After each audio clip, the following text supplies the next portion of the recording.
నమస్తే సర్కార్ ఇండియాకు స్వాగతం.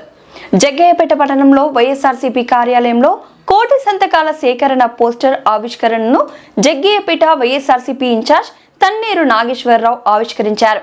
వైఎస్ జగన్మోహన్ రెడ్డి పిలుపు మేరకు మెడికల్ కాలేజీలు ప్రైవేటీకరణకు వ్యతిరేకంగా ఈ కార్యక్రమాన్ని వైఎస్ఆర్ కాంగ్రెస్ పార్టీ చేపట్టింది.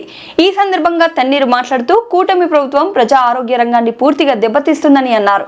వైఎస్ జగన్మోహన్ రెడ్డి ప్రభుత్వంలో వైద్య రంగాన్ని సువర్ణ అధ్యాయంగా మార్చారని తన్నీరు అన్నారు. పీపీపీ వల్ల తన సొంత మనుషులకు లాభం చేకూర్చేలా సీఎం చంద్రబాబు ఆలోచన అని తన్నీరు అన్నారు. ఈ కార్యక్రమంలో పట్టణ పార్టీ అధ్యక్షులు, నియోజకవర్గ నాయకులు, మండల నాయకులు, కార్యకర్తలు పాల్గొన్నారు.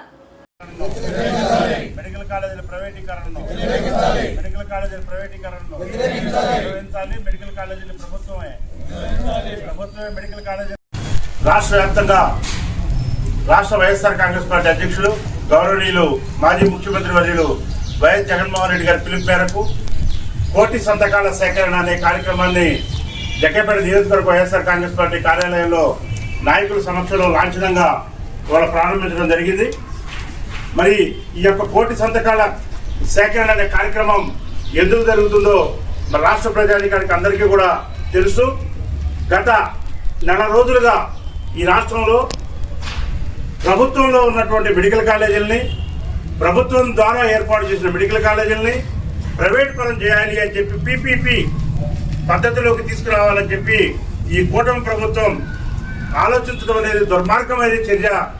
ఇది కేవలం పేద ప్రజానికానికి అందవలసినటువంటి నాణ్యమైన వైద్యాన్ని దూరం చేసే దాంట్లో కుట్రలో భాగంగానే అని చెప్పి ప్రజానికానికి తెలియజెప్పి ప్రజల్లో చైతన్యపరిచి ప్రజల ద్వారా సంతకాలు సేకరించి ఈ సంతకాలు చేసే సేకరణ కార్యక్రమం సుమారుగా 45 రోజుల పాటు ఈ రాష్ట్రంలో జరుగుతుంది.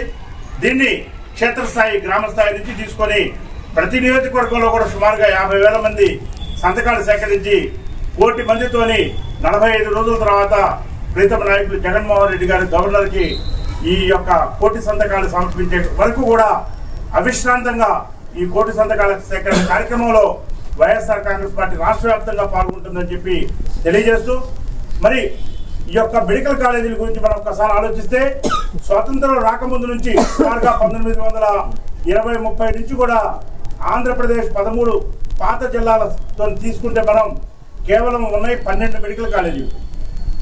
జగన్మోహన్ రెడ్డి గారు 2019లో ముఖ్యమంత్రి అయిన తర్వాత అనుకోకుండా కోవిడ్ వచ్చింది. సుమారుగా 2 సంవత్సరాలు ఈ రాష్ట్రంలో బీభత్సాన్ని ప్రపంచవ్యాప్తంగా సృష్టించింది. వైద్యులు లేక ఆసుపత్రుల కొరతతోని చాలామంది పేద ప్రజానీకం చనిపోయిన పరిస్థితి ఆ రోజు చూసాం. ఏ హాస్పిటల్లో చూసినా, ఏ ఊళ్ళో చూసినా మరణ మృదంగం. పెద్దలైతే పెద్ద పెద్ద హాస్పిటల్స్కి హైదరాబాద్, మద్రాసు పోయి వాళ్ళ ప్రాణాలు రక్షించుకున్నారు.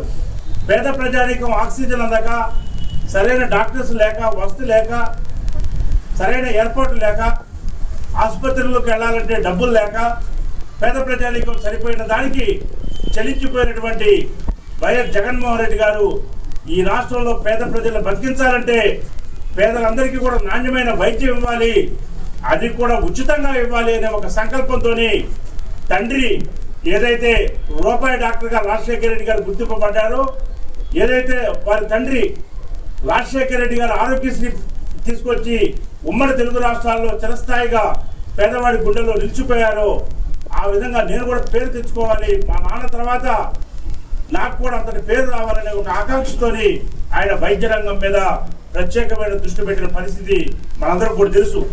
మరి 5 సంవత్సరాలు ఆయన ఏం చేశాడు అని చెప్పి మనం ఒక్కసారి ఆలోచిస్తే ఆరోగ్యశ్రీలో సమూలమైన మార్పులు తెచ్చాడు ఆయన. గతంలో ఆరోగ్యశ్రీలో 1300 ప్రొసీజర్లు ఉంటే ఆయన ముఖ్యమంత్రి అయిన తర్వాత పేద ప్రజానీకాన్ని రక్షించాలంటే ఇంకా ఎక్కువ జబ్బులను కూడా ఆరోగ్యశ్రీలో చేర్చాలని చెప్పి 3600 జబ్బులు ఆరోగ్యశ్రీ కింద చేర్చిన ఘనత వైఎస్ జగన్మోహన్ రెడ్డి గారిని. అంతేకాదు, అంతకుముందు ఆరోగ్య ఆసరా అనే పథకం లేదు.